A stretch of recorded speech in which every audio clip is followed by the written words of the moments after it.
Hello friends, welcome to our YouTube channel. Here is Amit Chaturvedi from future academy.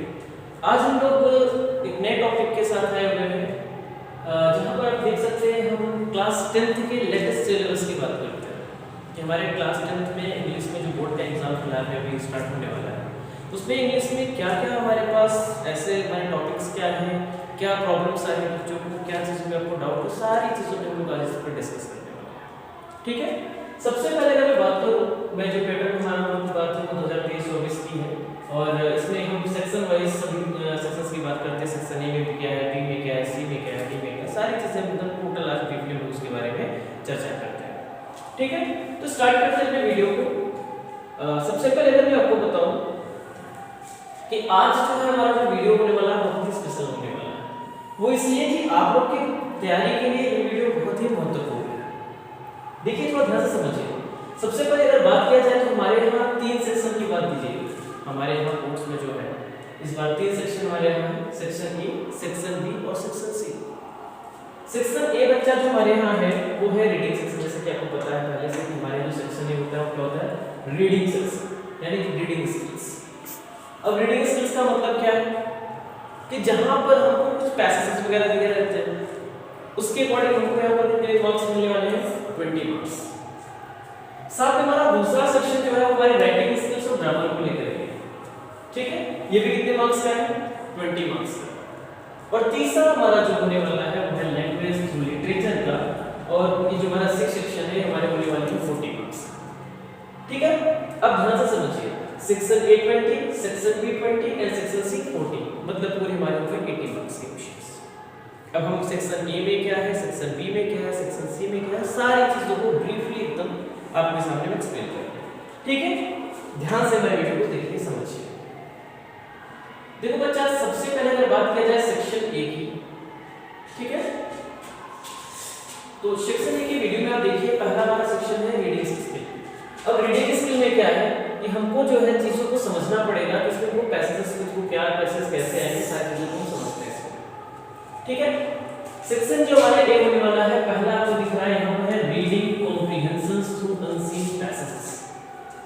आपके पास unseen passage आने वाले हैं। अब अनसीन पैसेज कौन सा होगा? पहला जो आपका पैसेज है बच्चा वो होगा डिस्कर्सिव पैसेज। इस समय देखिए जो बोर्ड का जो आपके पास 2 पैसेज आ रहे हैं, बच्चे बड़ा उसको देख करके कंफ्यूज हो रहे हैं, बड़ी प्रॉब्लम्स हो रही हैं, इस कैसे कर पाएंगे, काफी टफ लग रहा है। तो ठीक है, आप बिल्कुल हमारे वीडियो में बने रहिएगा। इसके बाद जो हमारा नेक्स्ट वीडियो होगा उसमें टोटल आपको डिस्कर्सिव पैसेज क्या है और दूसरा जो हमारा पैसेज है factual passage, case based factual passage, वो क्या है, दोनों के बारे में ब्रीफली एक्सप्लेन करेंगे। साथ में इसकी हमें बताएंगे उसको करने की कुछ ट्रिक्स और टिप्स। तो आप हमारे चैनल को सब्सक्राइब कर लीजिएगा, नोटिफिकेशन को ऑन कर लीजिए। इससे क्या होगा कि जब हम कल या जब भी हमको टाइम मिलता है वीडियो आपको अपलोड करेंगे तो आपके पास नोटिफिकेशन पहुंच जाएगा। ठीक है, तो सबसे पहले आप समझिए कि ये जो हमारा चैनल जो हमारे आगे का टॉपिक है, अब यहाँ पर हमने कहा कि पहला जो हमारे पास पैसेज है वो डिस्कर्सिव पैसेज, और ये आपको मिलेगा लगभग 400 से 450 शब्दों में। और दूसरा जो हमारा पैसेज बचा है वो है फैक्चुअल पैसेज। ये केस बेस्ड है, मतलब आपके पास इसमें कुछ विजुअल इनपुट, जैसे कि कोई डाटा दिया जाएगा, कोई चार्ट दे सकता है, कोई भी स्टैटिस्टिकल डाटा आपको मिल सकता है। ठीक है, जैसे फिगर बना के दे दिया, कुछ चार्ट दे दिया, कुछ पाई चार्ट वगैरह कुछ अलग से, तो इसको आपको केस बेस्ड रहेगा, इसको अकॉर्डिंग आपको इसको सॉल्व करना पड़ेगा। तो दूसरा जो आपका फैक्चुअल पैसेज है और पहला आपका कौन सा है, डिस्कर्सिव पैसेज। और जो पहला पैसेज है वो 400 से 450 शब्दों में रहेगा, और जो दूसरा पैसेज है बच्चा वो 200 से 250 शब्दों में रहेगा। अब देखिए, पहला वाला पैसेज की अगर मार्क्स की बात करें कितने मार्क्स का है, 10 मार्क्स का है, और दूसरा भी कितने मार्क्स का है, 10 मार्क्स का। यानी हमारा जो सेक्शन ए होने वाला है वो कितने मार्क्स का है, 20 मार्क्स का। पहले हमने आपको बता दिया। ठीक है, अब ध्यान से समझिएगा, total length of 2 passages to be 600 to 700 words. अब जो दोनों पैसेज हमारे होने वाले हैं वो 600 से लेकर के 700 शब्द तक होने वाले हैं। यानी जो दोनों पैसेज को मिला के, यानी डिस्कर्सिव को और फैक्चुअल को, दोनों को हम लोग अगर मिला के बात करें तो 600 से 700 शब्द के आपके पैसेज होंगे। और बिल्कुल भी डरने की आवश्यकता नहीं है, नेक्स्ट वीडियो में आपको पूरी तरीके से ब्रीफली एक्सप्लेन करने वाले हैं। फिर मुझे जहां तक लगेगा, अगर आपको फिर भी डाउट तुमको बताइएगा, लेकिन जहां तक मैं कह रहा हूं कि आपको कोई डाउट होने वाला नहीं है। ठीक है, अब हम आगे बात करते हैं सेक्शन बी की। देखो बच्चा, सेक्शन बी में क्या है, ध्यान से समझिए। हमारा सेक्शन बी होने वाला है राइटिंग स्किल्स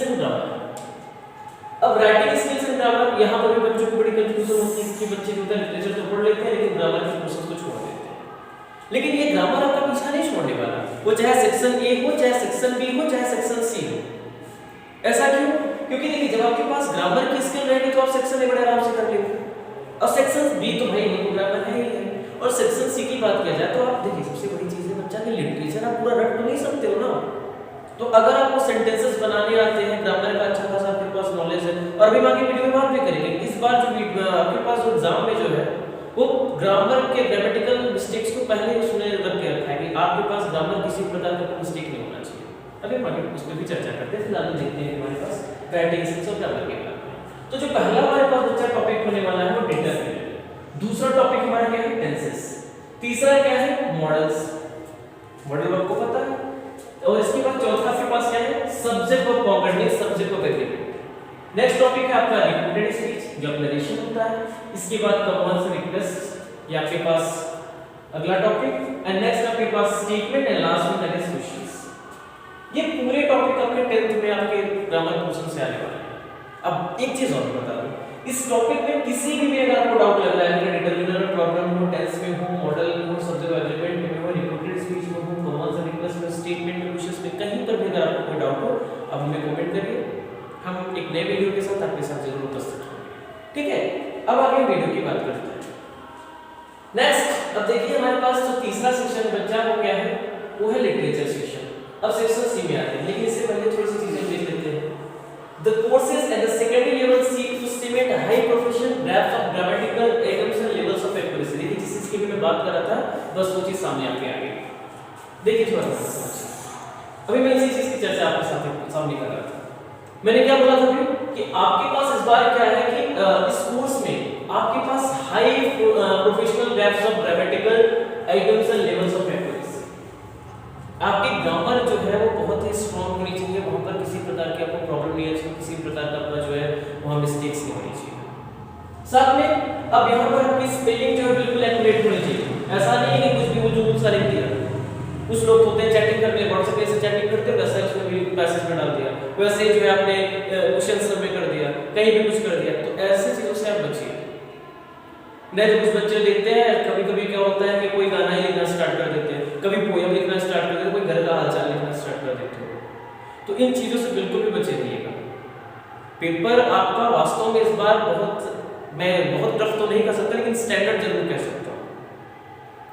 नेक्स्ट अगर बात किया जाए, आप लोग पंक्चुएशन और ग्रामर का जो है बहुत ही अच्छी तरीके से ध्यान में रखिएगा। पंक्चुएशन जो मार्क्स वगैरह हमारे जो सिंबल्स होते हैं, कहां फुल स्टॉप यूज करना है, कहां कॉमा यूज करना है, कहां क्वेश्चन मार्क यूज करना है, कहां पर हाइफन यूज करना है, सारी चीजों को बहुत विशेष रूप से ध्यान रखिएगा।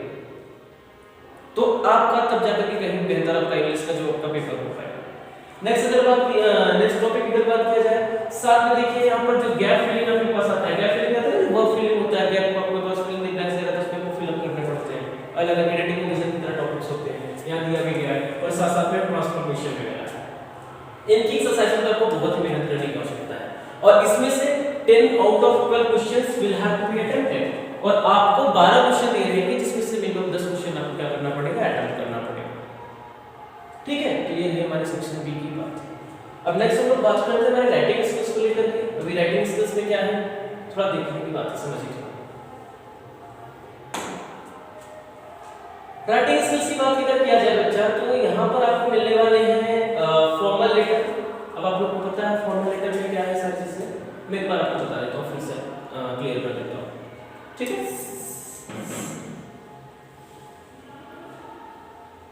देखिए राइटिंग स्किल्स में आपको क्या मिलने वाले हैं।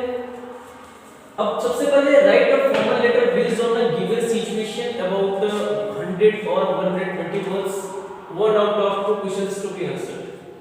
अब ध्यान दीजिएगा यहाँ पर आपके पास 2 फॉर्मल लेटर दिए थे, ठीक है। अब क्या हो रहा है कि आपके पास यहाँ पर फॉर्मल लेटर दिए जाएंगे, एक सिचुएशन पे दिया जाएगा जहाँ पर 100 से 120 शब्दों में आपको लिखना है, और 2 क्वेश्चन आपको दिए जाएंगे जिसमें से एक आपको अटेम्प्ट करना है, और करके दिया रहेगा, एक आपको अटेम्प्ट करना पड़ेगा। दूसरी अगर बात किया जाए तो आपका जो fifth question that is writing an analytical paragraph in 100 to 120 words on a given map, chart, graph and choose one out of 2 questions to be answered। अब क्या है कि आपके पास एनालिटिकल पैराग्राफ, उसको लिखना है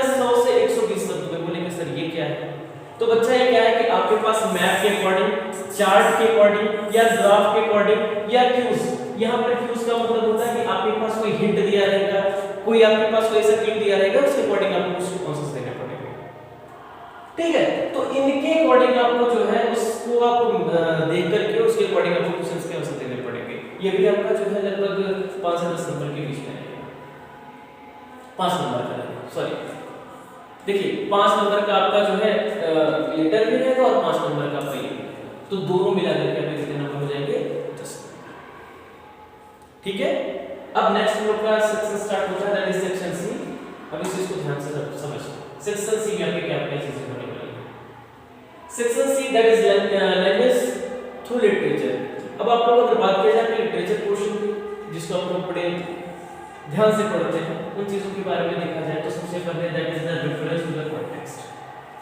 पहली चीज को ध्यान में रखिए, रेफरेंस टू द कॉन्टेक्स्ट। जैसे आप लोग संदर्भ प्रसंग की व्याख्या जानते हो ना, तो पहले तो आप पहले पूरे चैप्टर के थीम्स की समरी को मस्त से बढ़िया से प्रिपेयर कर लीजिए, that is very very important.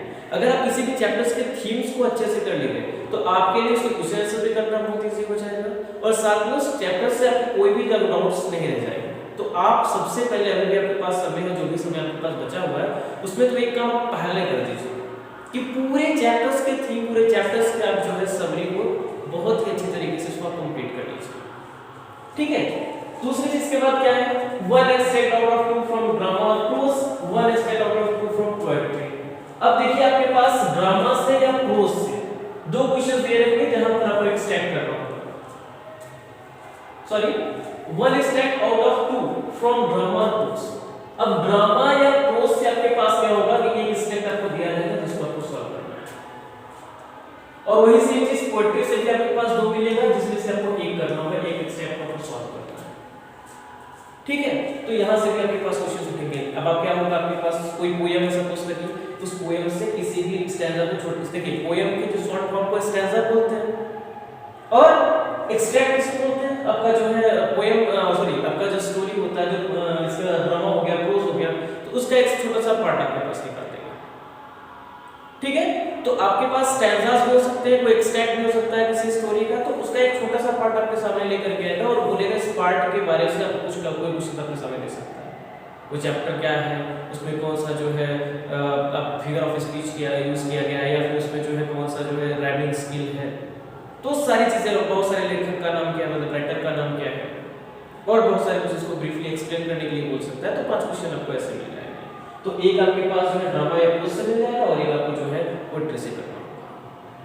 ठीक है, अब आगे अगर बात किया जाए इसके क्वेश्चंस कैसे रहेंगे, that is multiple choice question और ऑब्जेक्टिव टाइप क्वेश्चंस। अब आपके पास मल्टीपल चॉइस या फिर ऑब्जेक्टिव टाइप क्वेश्चंस रहेंगे, और इसके साथ साथ क्या है, वेरी शॉर्ट आंसर क्वेश्चंस भी हो सकता है, 1 वर्ड और 1 सेंटेंस, जो एक शब्द का या फिर एक वाक्य का, एक सेंटेंस का हो सकता है, और इसके साथ साथ शॉर्ट आंसर क्वेश्चंस भी हो सकते हैं जिसको आपको 30 से 40 शब्दों में देना है। ठीक है, and it will be asked to assess inference, analysis, interpretation, evaluation and vocabulary. और ये सारी चीजें देखिए आपके इन्फरेंस, एनालिसिस पे, इंटरप्रिटेशन पे, इवैल्यूएशन पे और वोकैबुलरी, इन चीजों पर ही डिपेंड करता है। इस पे आपको क्वेश्चंस आएंगे तो बहुत ज्यादा फोकस आप करिएगा सब चीजों पर। तो आप अपने चैप्टर्स में ध्यान दीजिएगा, तो थोड़ा सा अगर आप पढ़ रहे हो तो बेहतरीन, मैंने अभी का जस्ट कहा कि आप थीम पे, अपने समरी पे बिल्कुल फोकस करिए, साथ में कुछ ऐसे हार्ड वर्ड्स आपके पास है उसको भी बहुत अच्छे तरीके से देख लीजिए कि हाँ उसकी मीनिंग्स क्या है, बाकी चीजें क्या है। ठीक है ना, नेक्स्ट अगर बात की जाए तो आपके पास दिख रहा है short and very long answer questions. ठीक है, short and very long answer questions को थोड़ा सा देखते हैं, इसमें क्या चीजें आपके पास है। चलिए, तो सबसे पहले देखें तो 4 out of 5 short answer types questions to be answered in 40 to 50 words from the book first slide to assess interpretation, analysis, interference and evaluation। अब क्या कर रहा है कि आपके पास 5 क्वेश्चन दिए रहेंगे शॉर्ट आंसर टाइप के, जिसमें से आपको 4 करना पड़ेगा, और ये कहां से रहेंगे बच्चा, इसको 40 से 50 शब्दों में तो करना है, और ये फर्स्ट स्लाइड अभी जो इंग्लिश लिटरेचर की बुक है ना फर्स्ट स्लाइड, उसमें से चैप्टर आने वाला है। तो आपको उसको ध्यान से समझ लीजिए कि आपके पास 5 क्वेश्चन आने वाले हैं, इसमें से आपको 4 करने पड़ेंगे। ठीक है, इसके साथ साथ 2 out of 3 short answer type questions to be answered in 40 to 50 words each from footprints without feet। तो आपके पास देखिए जो सप्लीमेंट्री की बुक एक और है ना, फुटप्रिंट्स विदाउट फीट। इसमें से क्या है कि आपके पास 3 शॉर्ट आंसर टाइप क्वेश्चंस आने वाले हैं, जिसमें से आपको 2 करने पड़ेंगे। ठीक है, अब ध्यान दीजिएगा, ये भी 40 से 50 शब्दों में ही करना है। हमने अभी जस्ट बताया कि आपके इंटरप्रिटेशन, एनालिसिस और इंटरप्रेट और इवैल्यूएशन को बहुत ही विशेष में ध्यान से इसमें देखिए और इससे रिलेटेड क्वेश्चंस। ठीक है, साथ में अब आगे क्या है कि आपके पास one out of 2 long answer type questions from first right to be answered in about 100 to 120 words each to assess creativity, imagination and extrapolation beyond the text and across the text. This can be a passage based question taken from a situation brought from the text. अब क्या बोल रहा है आपके सामने, थोड़ा ध्यान से समझिए। अब इसमें अगर बात किया जाए तो क्या बोल रहा है इसके सामने कि 1 out of 2 long answer type questions, यानी 2 आपके पास लॉन्ग आंसर टाइप क्वेश्चंस रहेंगे, जिसमें से आपको कितना करना पड़ेगा, 1 तो करना ही पड़ेगा। और ये कहां से हो सकता है, फर्स्ट फ्लाइट की बुक से हो सकता है। ठीक है, और इसको कितने में करना है, 100 से 120 शब्दों में करना है। और ये जो क्वेश्चंस रहेगा ना, वो ऐसा नहीं है कुछ आप क्वेश्चंस उठा दिए, लो बच्चे इस चैप्टर को है इसमें आपको बताइए, नहीं, ये डिपेंड करता है आपकी क्रिएटिविटी पर, आपकी इमेजिनेशन पर, आपके एक्सट्रापोलेशन पर। ये टेक्स्ट के बियॉन्ड भी हो सकता है, यानी आपके जो है जो टेक्स्ट दिया गया ना उससे बाहर का भी हो सकता है। तो यानी ये आपके परिकल्पना, आपकी सोच, आपकी क्षमता, आपकी कैपेसिटी पर निर्भर करता है कि आप उस प्रश्न के उत्तर को किस प्रकार से देना चाहेंगे। वो इस तरीके का है, उसको आपको इवैल्यूएट करना पड़ेगा। आपका उसको आंसर आपको स्ट्रेटर्स में, आपके बुक्स में ऐसे आपको मिलेंगे नहीं, वो खुद से आपको वहां पर या आपके माइंड में देखने के लिए भाई आपका प्रेजेंस ऑफ माइंड कितना बेहतर है, उसके लिए क्वेश्चन आपको ऐसे मिलते हैं। ठीक है, this can be a passage based question taken from a situation plot from the text. अब उसी टेक्स्ट से क्या करेगा, एक ऐसा क्वेश्चन रहेगा केस बेस्ड क्वेश्चन से कह सकते हैं, पैसेज की तरह। अब बिल्कुल एक सिचुएशन को प्लॉट कर देगा, मैंने इस तरह को पता है कि केस बेस्ड रहेगा, कोई सिचुएशन बोल देगा, कोई चीज बोल देगा, बोलेगा तो सुनना सुनिए, इसके बारे में बताइए। ठीक है, and last that is 1 out of 2 long answer type question from footprints without feet। अब यहाँ से भी आपके पास 2 क्वेश्चन दिए रहेंगे, जिसमें से आपको एक करना है, और ये इस बार कहाँ से मिलने वाला आपको, फुटप्रिंट्स विदाउट फीट, जो आपके पास सप्लीमेंट्री बुक है उससे। और थीम और plot involving interpretation, extrapolation, beyond the text and inference और characters gets to be answered in about 100 to 121। Same चीज वही बात है, एक जो आपका होने वाला है फर्स्ट राइट से, दूसरा जो आपका होने वाला है कहां से, ये फुटप्रिंट्स विदाउट फीट। तो यानी एक आपका वहां से हो गया और एक आपका यहां से हो गया, तो ये आपको 100 से 120 शब्दों में देना है। तो दोनों की चीजें सेम है, अंतर क्या है, जो मैंने आपको यहाँ बताया, जो यहाँ बताया, दोनों में बस इतना अंतर है कि आपके फर्स्ट राइट से हो सकता है और ये जो आपका है वो फुटप्रिंट विदाउट फीट से। ठीक है, नेक्स्ट आगे की अगर बात किया जाए,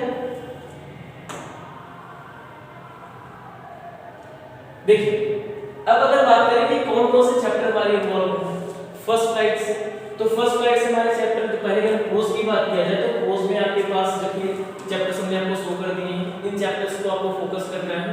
ठीक है, तो देखिए पहला क्या है, द लीडर टू गॉड, दूसरा Nelson Mandela, long walk to freedom, तीसरा टू स्टोरीज अबाउट फ्लाइट, चौथा from the diary of Anne F Frank, पांचवा ग्लिम्पसेस ऑफ इंडिया, और उसके बाद छठा क्या है, Mijbil the otter, 7 that is madam rides the bus, 8 that is sermon at Banaras, and 9 that is the proposal, ये play यहाँ पे है। ठीक है, अब अगर पोएम की बात किया जाए तो पोएम में हमारे पास क्या क्या है, इसको भी एक बार नजर डाल लेते हैं। ठीक है, अब पोएम में क्या क्या है भाई, पहला हमारा पोएम कौन सा है, that is just of stone, second one that is paradise, third one that is a tiger in the zoo, fourth one that is how to tell wild animals, fifth the bal poem, sixth Amanda, seventh the trees, eighth fog, ninth the tale of Custer the dragon, and 10 for N.A. Gregory। ये हमारे पास पहला हमारा first part से हो गया, और दूसरे book जो हमारी फुटप्रिंट्स विदाउट फीट से है, इसके अगर चैप्टर्स की अगर बात किया जाए तो एक बार देख लेते हैं।